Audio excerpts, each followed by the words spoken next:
pretty good, those are watching. Look at this, I reckon. Okay. Let's have a silent prayer before we begin second session.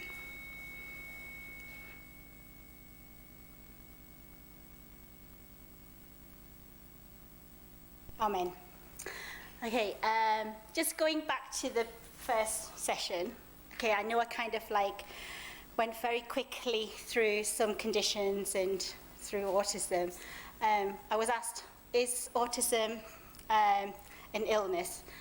It's not an illness, it's a condition. Okay, you cannot be cured of it. You can adapt the behaviour you can modify the behaviour if it's, but you can't. There's no cure. There's no cure for autism, and it's a brain disorder. So it's not a case of I'm perfectly fine and then tomorrow I'm autistic. Okay, it doesn't work like that. It's something that's inherently within you, and it comes out in these traits. Okay, and it's not curable. Some say that I'm not medically trained or anything like that, but they are doing research on it. So at the minute they're saying that it's not hereditary, but in our school climate, within school, we have quite a lot of sibling sets. So when you say that it isn't an inherited condition, I don't know, but we do see evidence of it in sort of like sibling children within school. Like I say, I don't really know that much about sort of like the diagnosis side of things. What I do know is that if a child presents with autism, especially in our school setting, we take the children in from age 2, and regardless of their condition, the first thing we always talk about with the parents is an intervention, and then we teach basic skills. So it's regardless of their ability, we try to begin with the very, very basics. So likewise, if you have a child and you have a baby, you would teach a baby from very young. You would hold your child, you would speak to your child, and gradually that child will learn the speech sounds, the patterns, and they will verbally babble back to you, and then they will learn sort of like to copy whatever you do at home. So a lot of times we say to them, give me 5. So the kids go, give me 5, and they instinctively know to stick their hand out and do it.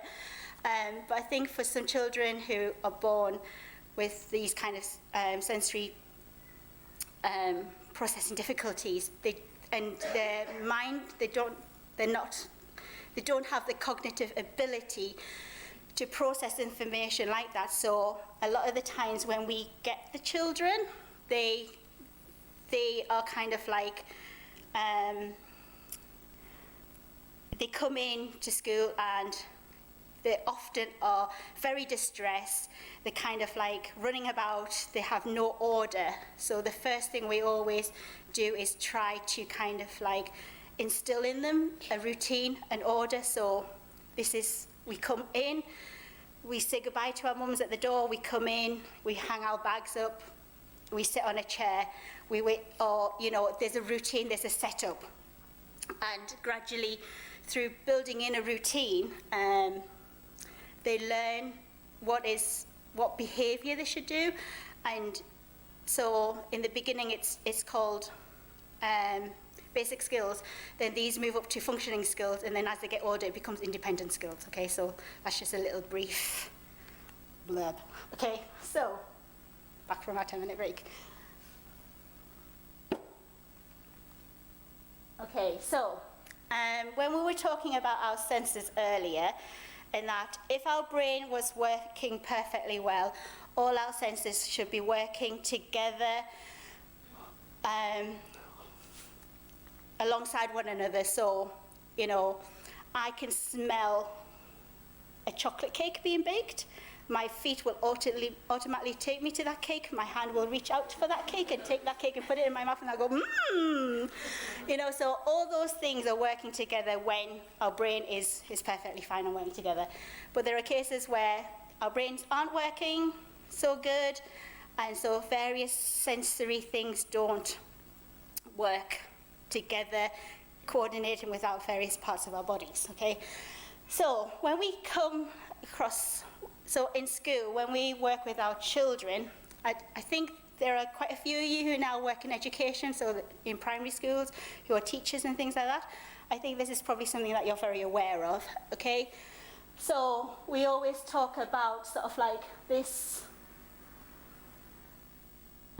visual, auditory, read-write, kinesthetic way of learning, okay? So for a lot of our children who have special needs, okay, the reading, writing part doesn't figure, okay, because cognitively they're not able to process that information just through picking up text or having somebody, you know, pointing out and reading to it. So we tend to use a lot of visuals, okay, and sort of like sounds to alert them and to give physical things in their hands. And I think if you're given something to touch, then you will know what that feels like, more so than if I gave you a picture of a banana. You might know that, no, it's not banana, I'll say orange.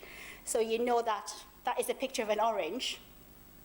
But who's to say that if I give you a colour pencil, that's orange, I'll go, well, that's orange. So you cannot differentiate between what is a picture of an orange and an orange colour pencil, because they're both the same thing.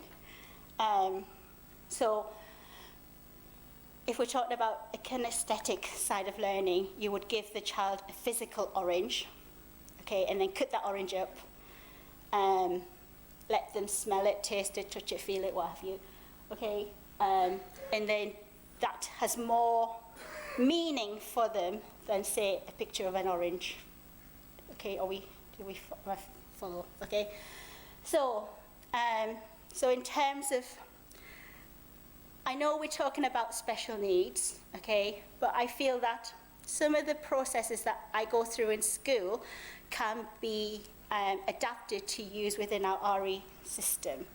So in Sunderland, I teach kindergarten class, so we don't have a nursery class, so our youngest class is age 5 to 6. We did start them at 4 when they were in the kindergarten, so they're elementary 1 this year. And in the beginning of it, the children used to come in and they didn't understand what was asked of them, so they would just be kind of like wanting to play all the time and just jump around the rooms and sit in the chair and swinging on the chair.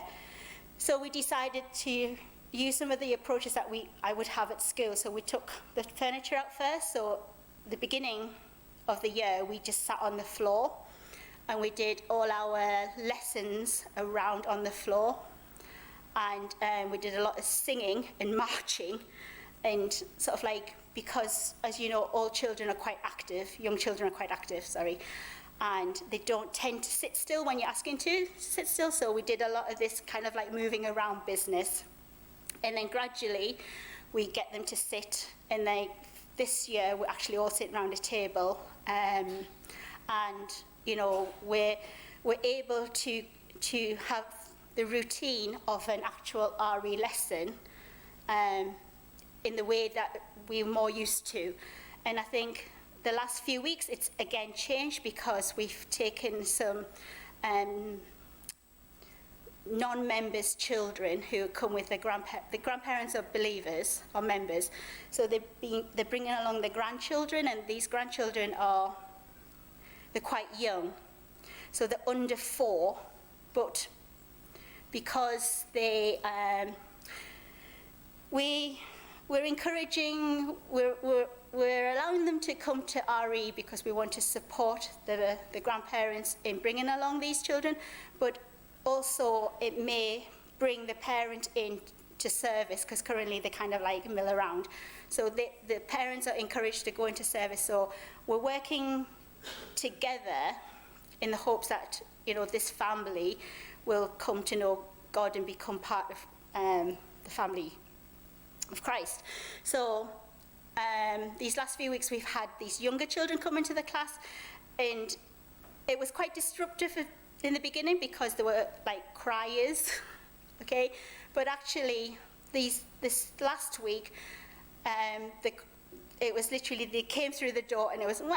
And then we just kind of like went, okay, just parents go away. We took the children in, and actually, I think because they could see the other kids sitting there, like listening, they also copied of them. So I think sometimes having other children model the behaviour can speed things up as well. So originally, that class, they were all kind of like all over the place, but then we've settled them, and then these new ones that come, we thought initially would be quite unsettling, but actually 2 weeks down the line, they fitted in quite well. And thank God that these 4 siblings are kind of like, they're participating in RE classes now, and talking to the parents, they want them to come quite regular. So I think in terms of sort of like supporting the work of the church and spreading the gospel, I think, you know, sometimes we might feel that these children coming in is going to, you know, upset the apple cart and disrupt everything, the work that we're trying to do and to teach. But again, it's like you've been set a challenge, so it's thinking outside the box and kind of trying to work with you know, each other and the other children in the class to try to settle those kids. And actually it's okay. So in terms of sort of like even though these things are kind of like done with kids with a learning disability in mind, I think a lot of the processes that we use can be used within sort of like our church setting as well. And I think for those of you who work in a school, I think the skills that you have from planning your lesson to delivering your lesson and how to manage the behaviour in your class of, say, 36 or 42 these days, I think you can bring those skills and to use them in your RE system as well. So I've already kind of like gone through this a bit. So we're teaching them sort of like, because I think preachers already mentioned, the Bible teaches us that, you know, if you teach a child from young, they won't depart from it, okay? And I think that's a very good Bible verse. And sort of like in terms of what I see in my work is that when we have these children that come in and they are kind of like, you know, they're all over the place. And then sort of like within the first 2 terms, they've learned to settle, and they can come through the door and know to hang their coats up, hang their bags up, recognise their picture, or even recognise the name for some of them. That's a massive thing to someone coming in and just sort of like screaming, pulling their hair out, kicking furniture about, kicking stuff about, you know, kind of thing. So, so getting that initial baseline in is always a good thing. And I think in terms of for the children that we have in RE, okay, is teaching that basic skill. So as preacher was saying, we need to teach them what is worship, what does worship look like, why do we come to church, you know, why is it that we kneel down and pray, why is it that we sing hymns, okay? So we need to do all these things from a very, very young start. So it's not a case of, yeah, let's just set up a class and let them play and roam and do their own thing because we don't want them to disturb the parents who are in service. But actually, from a very, very young age, you can teach the child these very basic skills. And a lot of this, I think what we've noticed is that we can see the difference in the children who have a TJC upbringing to those that are non-TJC. So, like I was saying earlier, in RE we have quite a few students who are not TJC members, so they're not baptized. Okay, so when it comes to things like this is what we do at prayer, we all kneel down. Okay, we find that sometimes they don't want to do it, and it's because they've never been in that environment where they have to pray, because it's not something that they do at home. And I think sometimes it's very telling as well with our older children how much of this is done at home by kind of like how they behave in church, because, you know, our hope is that we all have family altars, and that within our home setting, we still pray with our children, especially first thing when we wake up to get ready to go to school, and then last thing at night before we go to bed. You know, so if you engage in these conversations, you will soon find out whether these things happen or not, and kind of sometimes you can figure out that maybe that family might need extra support in terms of like a visitation, and because their family altar isn't so secure. So so when we talk about this basic skill thing, I think teaching a child from very young the importance of worship is fundamental. Okay, so then we move on to a need for routine. So I think for us in church, when we come on a Sabbath, the routine is that we always pray, then we have a hymnal, then we pray, then we have a sermon, then we sing, and then we pray, and then we end. Okay, so likewise in the RE system, it's a set format. I think each church does similar.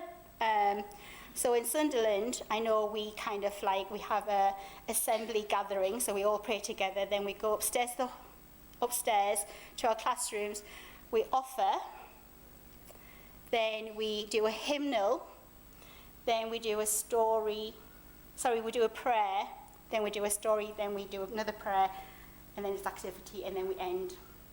Okay, so that is a routine. That is what we are setting out to do.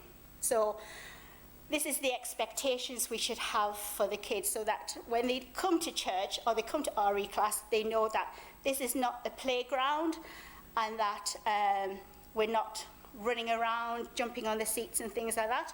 So if we see this kind of behaviour happening, then we should really kind of like correct it. Okay, so the other one is effective communication. Okay, so I think as adults, when we're talking to one another, we kind of like, we can talk quite quickly when we're excited, and you know, like I was saying earlier, I'm kind of like rambling on a bit because I'm a bit nervous. So that kind of communication isn't helping anybody, because what I'm trying to convey to you, the information, in order for you to learn something, you don't have the time to process it, especially a child. So we need to think about how we speak to a child, how much information we're giving to a child. So, you know, it's no good, because this is kind of like what we were saying to some of the Mandarin-speaking brethren. So when they're talking to the child, they can be giving them an instruction, and then in that one instruction, I have to do an example. It's very hard. So, for example, I'm telling you to put your shoes on. So it's like, we're going to leave the house, so we're going to put your shoes on. So put your shoes on. So that should be enough of instruction to go and do it. But I think when you're in a hurry, you go, put your shoes on, come on, quickly, we have to go now, because we've got to go and pick up Dad from wheresoever. So have you got your bag? Have you got your coat? Go and put your coat on. And by the time you're around, the child is still sitting there going, what was the first instruction? So they didn't actually hear the put your shoes on type of thing, because we are maybe giving them too many words for them to process. So I think in RE, when you're working with the very young children, I think to give direct and precise instruction, and then make that instruction allow time for the processing and then repeat it again. So the phrase is, put your shoes on, not put your shoes on quickly, tie your blah, blah, blah, blah, blah, and then it kind of like dissolves into a mess and they don't get it. And then you get really annoyed and angry, okay?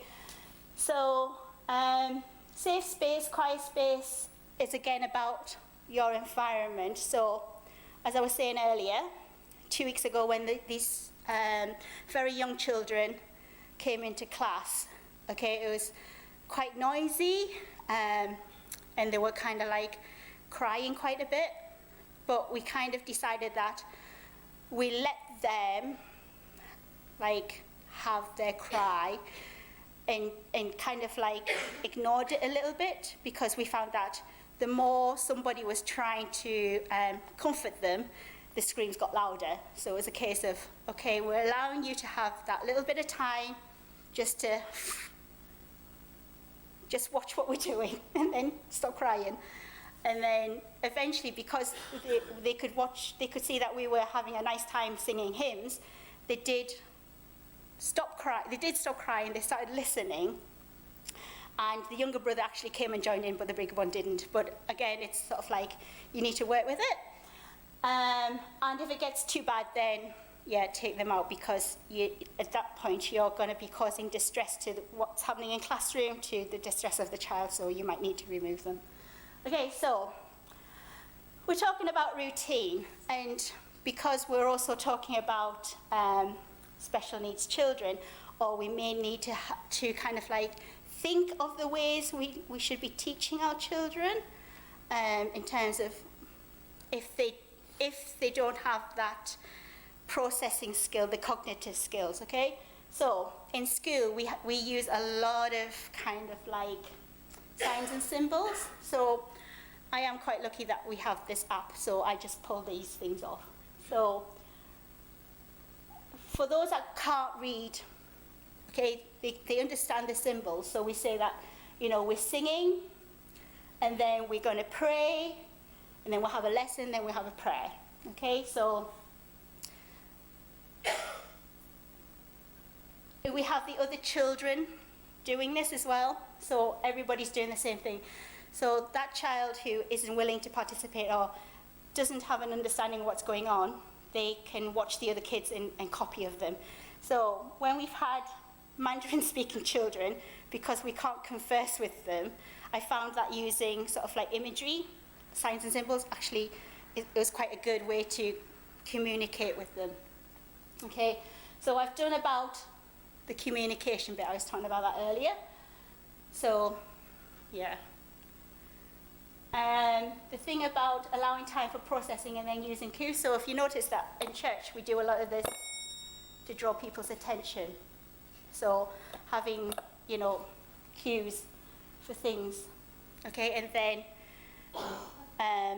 especially in the class setting, we want the children to have ownership. So we always say, thank you for listening. Okay, I've got your all attention now, so I'm going to ring the bell again for those who are like not listening. Okay, so the use of sort of like signs and symbols, we can incorporate this in sort of like the way we think.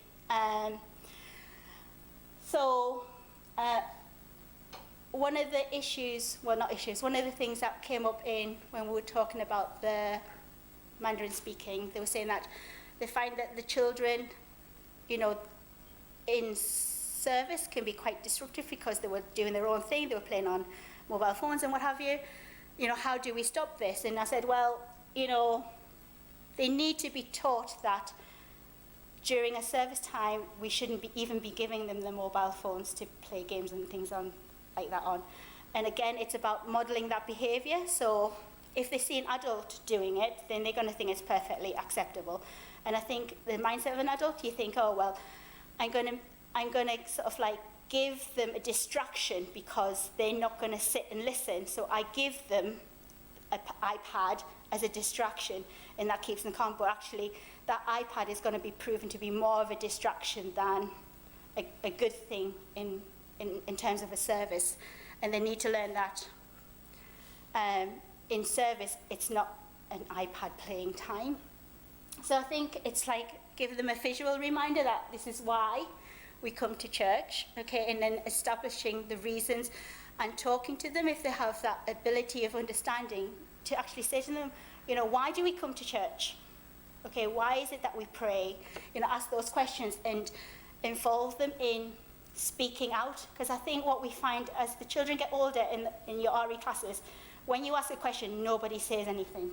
Like, literally nobody says anything. So if I was to say to you now, if I asked a question, nobody would answer because you're so kind of like set in your mindset that I don't speak, I just sit and I just listen. Okay? But I think we need to change that a little bit.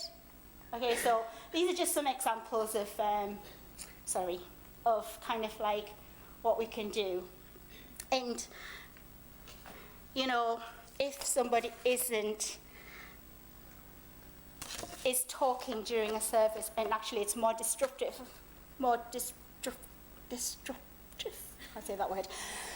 Okay, slight speech impediment.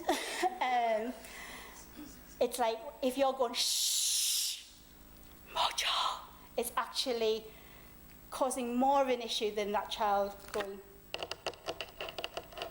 shh. So it's like added.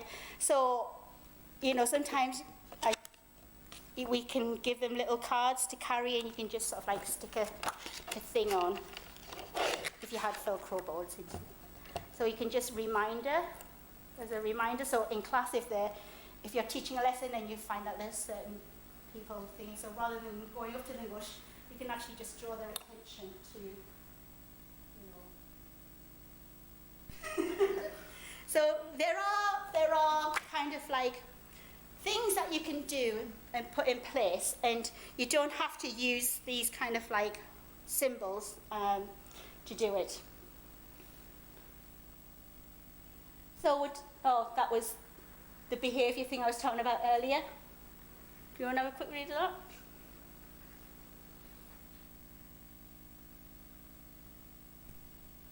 So this is more about the child that has ASD, I would say. And that when we talk about using a distraction object, okay, we always try for something that isn't sound related. So for some ASD children, they like the squeeze and they would do a lot of this. So maybe giving them a stress ball in the pockets, is better than giving them a squeezy toy that goes each time that makes sound. So choose your distraction thingies better. Okay.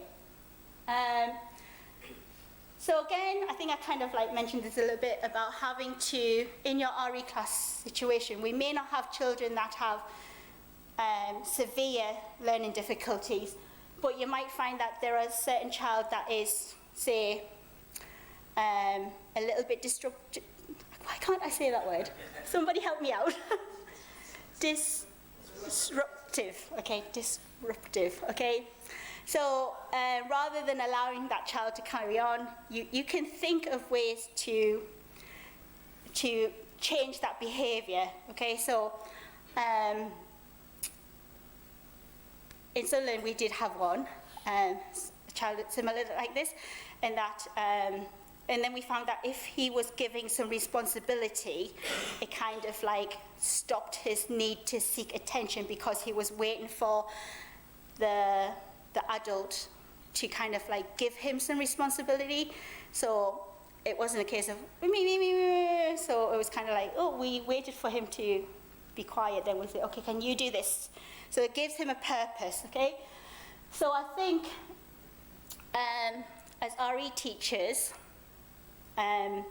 we need to be constantly looking at our students, okay? Say if you had a one that was particularly quiet and kind of like a bit removed from the class, you can think of ways to bring that child back in to include him more. And I know I'm saying here a lot, but it could be her.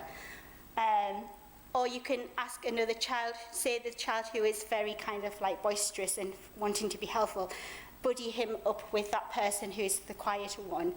I'm not saying that these things always work, but I think you can look at your classroom situation and you can change it and adapt it all the time. What works one week may not work the second week. So I think as an RE teacher, you always have to be kind of like thinking on your feet all the time. Okay, and then, if you know that something is happening every single week, so say every week this child is falling asleep during lesson, then go and find out about it. Ask what's happening. It could be that the reason why they're so tired is that, they have to accompany their parent to the takeaway, so they're having to sleep at the takeaway, and then they get woken up for the journey home. And then because the parents are up watching TV, they're joining in watching TV, and then they're not getting enough sleep, so the next day they come to RE, they might be really sleepy. So I think speaking to your parents and finding out about what's happening at home as well is sometimes really helpful. Or sometimes I think we feel that in Sunderland we have those children whose parents aren't established in church, grounded in church, and they drop the children off. And I think sometimes these children can be a little bit sort of like, what's the word? Disruptive, because they don't want to be there especially if they know that the parents are doing something else, they've gone shopping or whatever, and they're made to come to kind of like participate in something they don't want to do, okay? So again, finding out from the home life what's happening, and then, if that was the case, then, we should make RE enjoyable, that the child wants to come and they want to engage. And I think it's quite sad if they feel that they've been just dropped off and, they don't want to be there. And I think, that as Christians, okay, we want to draw near to God, and we want to be coming to church. We don't want to be going against it and not wanting to be here. And sometimes, if we have the kids that are a bit like this, really try to work with them, try to encourage them to come. And I think these are the kids that we really need to pray for. And I think in times, if that child really come, because I think, one of the parents gave a testimony once in Sunderland that, they didn't used to think too much about church and the importance of church, but then when their daughter said they really enjoyed coming to church and they wanted to come every week, they made a special effort of bringing her, and then gradually that parent came as well. So I think, it works both ways, and I think we need to kind of like encourage one another and support one another in these ways. So I think as an RE teacher, we have to always look at what's going on in the classroom. It's not a case of, this is my week for teaching, so I'm going to just literally come and deliver my hymn for 10 minutes, then walk out the door. Or I'm coming to deliver my lesson, 40 minutes of me just standing there. And, not preparing for a lesson is the worst thing you can do. So I think if we listen to all the scripture and the sermons and the encouragements that we've been given, okay, it's be prepared. So if you haven't prepared for your lesson and you're going to stand there with your textbook and you're just going to read, you're not looking at your children and you're not seeing what's going on.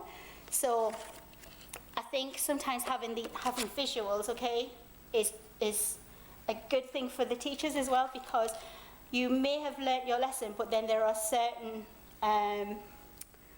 facts or verses that you might not remember. So if you have them dotted around the classroom, so then you can kind of like look at it and then carry on telling your story with looking at the children, okay? So what I'm saying is try to prepare your lesson and don't just stand with the book, okay? So It's okay to ask for help. I think this is one of the greatest things that we can do for one another, is to support one another. But in my place of work, we always talk about interventions. But what I do know is that, God is the best intervention. And if we put our trust into God, and if we have challenges or struggles, these are always good things, because it's only then that you draw closer to God.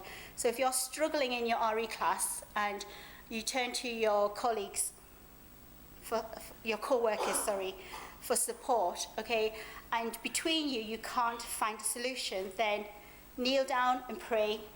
That's the advice I can give you, because I have seen this work. I've seen when we all kneel down to pray together for one purpose, you do truly see the grace of God working within that. Okay, so that, like the Bible verse says, that if you train up a child in the ways he should go, when he is older, he will not depart from it. So that even though a child with special needs, they may not show the intent of knowing what is worship, but to be taught that process and to follow it and to copy it like everybody else, then, we can't say, whether or not they will be saved. This is up to God. But we know that we've tried our best to kind of instill within them this need for faith to draw closer to God. Okay, so sharing ideas. So, when we talk to our kids, so again, I do think that this thing works with not just special need kids, but I think it works for all of us, because it's kind of a reminder of why we need to speak to one another. Okay, so I did this kind of like, we do this a lot in my place of work, because I think we need to kind of like talk about feelings a lot. So it's kind of like, in terms of why we come to church, we can ask them, how do you feel when you come to church? And then if they find all the negative words, like they feel sad or angry, worried or anxious, then we can have a discussion around that, And with whatever questioning you ask, all these, there's no right or wrong answer. I think the idea is just to get everybody talking. And I think this works for your RE lessons as well, in terms of if we're talking about, which one have we had recently? So, Cain and Abel, and it talks about Cain's continence dropping, and you think, well, what does that mean to a child? Because it's like not language. So we can talk about, how do you think Cain felt when God didn't like his offering? How do you feel when your brother or sister is being given a gift and you didn't get one? It's about sharing and talking to one another. So these are just kind of like visual cues for thingy. So, lesson ideas. To make a lesson interesting, as I was saying earlier, I think for those of you who are working in a school setting, you'll be very used to the idea of having to prepare a lesson and to deliver a lesson and to find the resources that you need for that lesson. So that principle can be carried forward to your church work as well. So everything's in your preparation and your delivery, okay, and finding your resources. Okay, and it's allowing that time to do it. So it's not a good thing to think it's Thursday night and Saturday I'm delivering an RE lesson. You're kind of like a bit late there. So, you should be planning in ahead. And I know a lot of us have that excuse of, well, we're always very busy, we have a lot of things to do, but it was kind of like a reminder to us all when we had Preacher Chin that all of us are busy, but we're actually doing God's work, so we should find time, and actually God will prepare you that time to do his work. So it should never be a case of I couldn't do it because I didn't have the time to do it. It's like, make that time to do it. Okay, so there's just some lesson ideas. Okay, so if we think about the VAKWVAWK, okay, that grid. So when we do our lessons, put that into place. So for us in Sunderland, we use a lot of visual things for our story, and I'm very blessed that the teachers in our class are very creative. So, for example,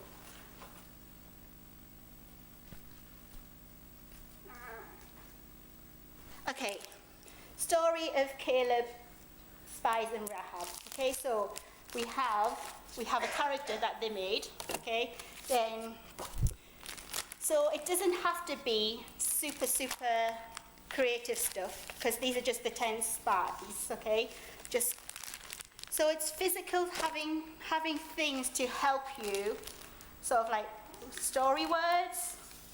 Okay, you can have printed out characters.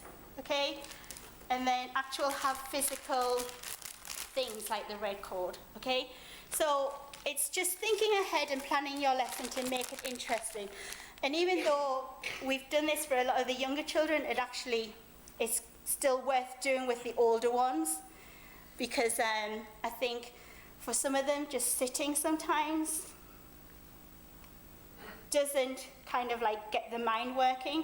If you start introducing visuals and some physical stuff, then they will engage a bit more. And I think, for me anyway, when you give them something physical to look at or to touch, it reinforces your story. And then, because we've gone back and kind of like asked our kids, bearing in mind these are 5, 6 year olds, lessons that they had previously about 3 or 4 weeks ago, they can still remember the stuff and the teachings behind it. Okay, so just you need to think more out of the box. And if you're following the US system, the books in the US system, then it actually gives you a lot of examples in there, and you can actually use the pictures from there, because I think let me just see if I got it in my bag.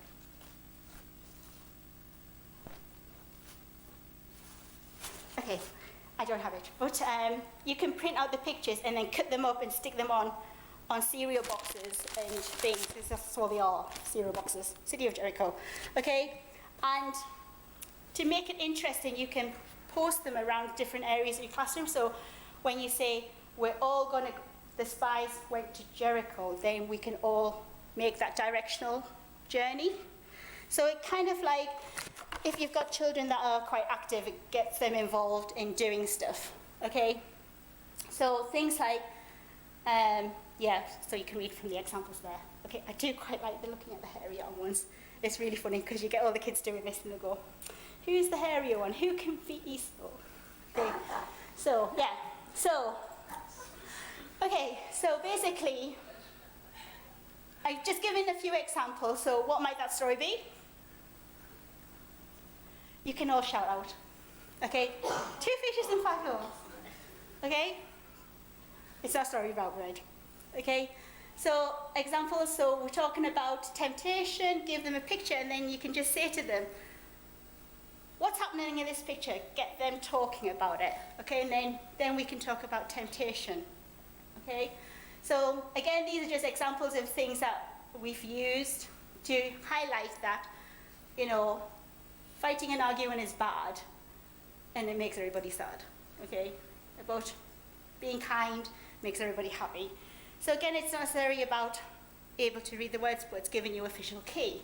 So again, when we teach them about praying, so when I was talking earlier about my sister and my niece who has autism, people used to say, oh, it's really amazing to see that when we all kneel down to pray, Marjorie seems to know what to do and she'll come in and she'll join in. But she's been taught that from very young, and actually she can do quite a lot of things because she was taught how to do it. So say after a meal, she knows to wait till we all get up, and then we just say to her, Marjorie, clear up. She knows to clear a table, So that's a set routine. So these things are taught things. It doesn't happen without teaching. And I think we have to put in the time and the patience to teach it. So again, with the little ones who do not know how to pray, we do a lot of this.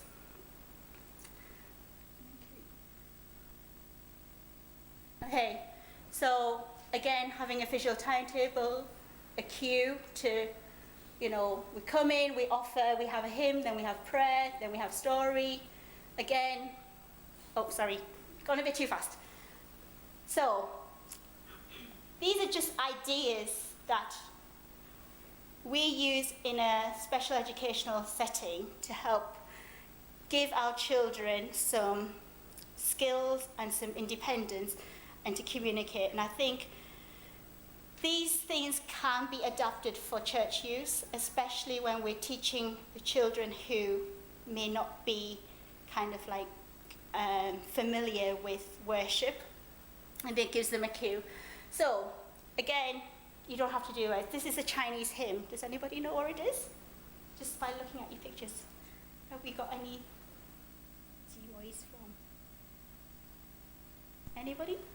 Sunderland, our students are singing this currently. No? Very good, Get the point, okay? So, we're teaching Chinese hymns, and I'm really, really rubbish at Chinese. And I get my pronunciations wrong. I get my pronunciations wrong in English, but I'm even worse in Chinese. So sometimes having pictures remind you of the hymn. Okay, so it's basically Siu Jet Liu, Dai Jet Liu, Lei Zhai Si Sen, Zhen Fa Lo, Fei Ha Sen, Fei Ha Dai. Is that right? Jiu Bu Yao Li, Wo Bei Jet Liu, Gam Bo Guai, Tian Fu Hong Gu. So we're looking up and God's looking down. So I'm more precious, and then we're all going to sing Praise God. Okay? So I believe that using visuals can really, really help develop worship, or why we worship, and to learn about praising God for those that may have difficulties in processing. So that's a really obvious one. Do we know where it is? Should we all sing it together? Okay, 1, 2, 3, go.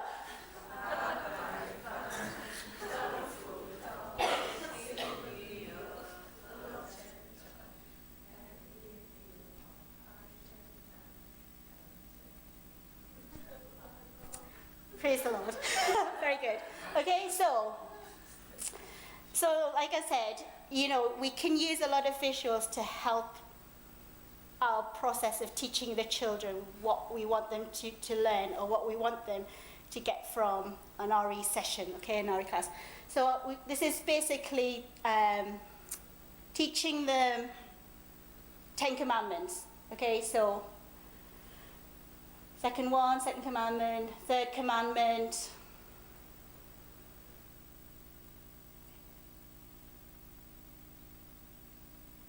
So these aren't things that, it just takes a little bit of thought behind it and to prepare them, and then you can use them. And I think,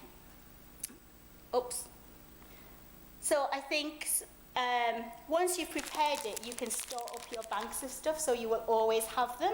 So I think if you start doing them now, you will store up a bank of resources. So it's not a case of, we have to buy this and we have to buy that. You just make it, okay? So, thanks to the grace of God, you've been saved from doing a task because it's got 10 minutes. And your task is, you can go home and think about it, and maybe bring it with you to your next RE lesson, is to kind of think of a hymn or a Bible verse that you want to teach your children and put visuals to it. So think about it, because we don't have time to do it, but I think it's actually quite good fun when you start. So I'm going to just share this one, because I think when you have an RE class and you've got lots of kids, you can actually dish these out and gives them a purpose to hold things. I think we did this with Sister Patricia. A lot of what was kind of like the ideas given to us from the American RE system is very applicable today in the UK. So if you just put out the words of a Bible verse. Can I have 6 volunteers? I just need to do this quick just for my own entertainment. So 6 volunteers. Who preferably can read? 1. 3 girls. Because this is what happens, you start choosing, okay? Okay, take one. Okay, we'll have 2 brothers. 2 brothers. The whole sign up. Okay, all you have to do is hold the sign up, okay? So, to reinforce the Bible verse, okay, to end your lesson, you can just do the things with the cards, You go that way. okay? Then they have to talk to one another to get the Bible verse right. So, what do you think the Bible verse is, people? Affectionate. Is that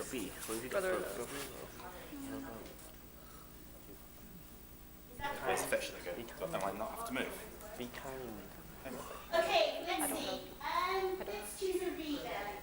Oh, you read it. Stand in the order you think it is in.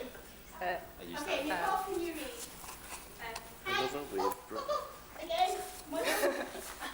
Be kindly affectionate to one another. Thank you. Is that correct? Is that right? So you can ask your kids. Is that correct? Yes? Is that right, kids? Very good. Very good. Thank you. So, like I said, the time has gone on, so we cannot do more fun games because I've been waffling too much. So, I thank God for today's sharing, and my encouragement to you all is that if we're asked to share, and if we have the ability to do it, or even if you don't have the ability to do it, we may have an inner struggle, and we might find this very challenging. But what we have to understand is that we are RE teachers for a purpose. We're doing God's work, okay? So when we come face to face with these challenges and these struggles, you just need to pray, okay? Pray to God. He will give you the peace, the comfort, and the courage to stand out. And I think for those of you who are working in education, it's a very good place to kind of collect those ideas and thoughts and, actually help with the RE system within our own churches. So I thank God for today's sharing, and we'll all kneel down and give thanks to God for today's lesson.